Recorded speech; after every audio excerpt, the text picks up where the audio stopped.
देखिए जो पिछले 3 दिन से ये जरा नीचे रखिए माइक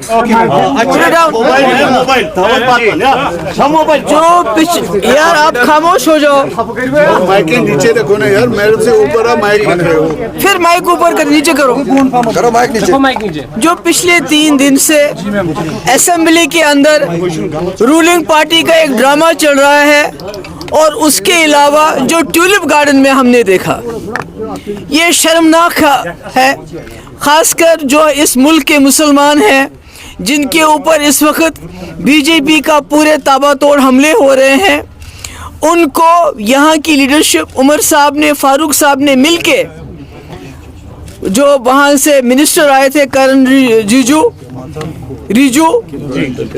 रिजू जो यहाँ आए थे, उनका इस्तेकबाल करके उन्होंने पूरे मुल्क के मुसलमानों को ये पैगाम दिया कि जो आपके साथ इस वक्त पार्लियामेंट के अंदर हुआ, जो वक्फ में अमेंडमेंट लाया गया, उसके साथ यहाँ की सरकार है, उसके खिलाफ नहीं है।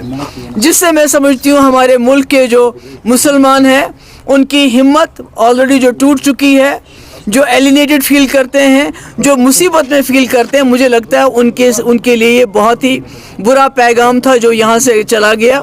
और असेंबली में हम ड्रामा देख रहे हैं कि रूलिंग पार्टी के लोग शोर मचाते हैं, और इस शोर मचाने की और भी एक वजह है, क्योंकि लेफ्टिनेंट गवर्नर साहब ने 3 बिल क्लियर किए थे।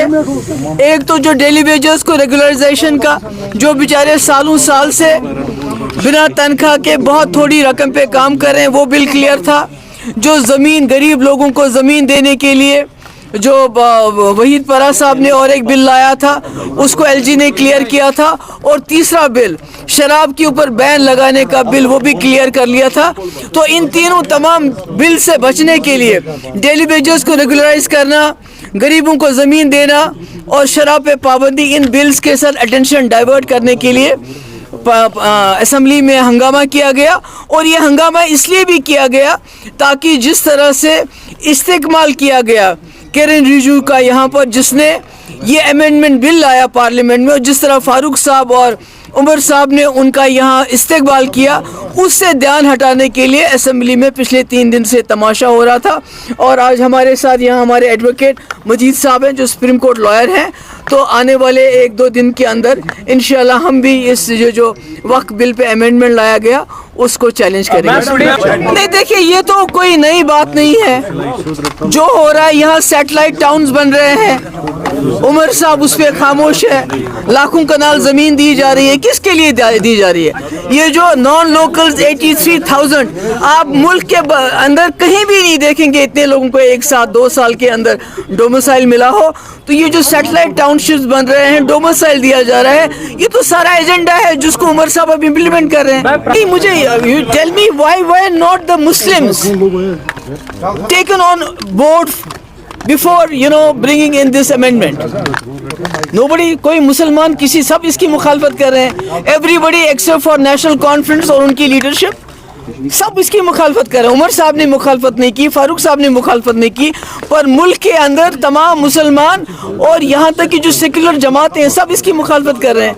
अगर ये मुसलमानों के हक में होता तो मुसलमानों के मडगुजारों पे इस वक्त कब्जा करने की कोशिश नहीं है। ड्रामा का क्या इम्पैक्ट पड़ सकता है?